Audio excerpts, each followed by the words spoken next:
Good day mga kamanong, meron ulit tayo ditong pang 3/8 drive na socket set. So ito naman po is merong 8 hanggang 19mm para sa kanyang short sockets. 6 points po yan. Meron din po siyang 8 hanggang 19mm sa kanya namang deep socket. Meron din 16 at 21 na spark plug range. At meron din siyang kasama na quick release na ratchet bar. So, yan, meron din siyang forward at reverse function. Meron siyang kasama na 3-way adapter na pang 1/2 converting to 3/8. So, yan, magagamit nyo din siya para sa mga extension bar. Ito yung kanyang extension bar. Meron siyang 10 inches at meron din siyang 5 inches. Tapos, meron ding 3 inches na extension bar. So, ayan mga kamanong, pag inassemble nyo tong mga to, pwede siyang makabuo ng isang T-range.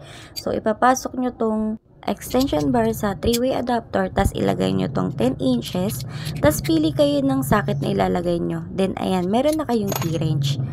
So, malaking bagay talaga tong 3-way adapter natin. Tapos, meron tayo ditong spinner handle. Tapos, meron ditong bits na adapter.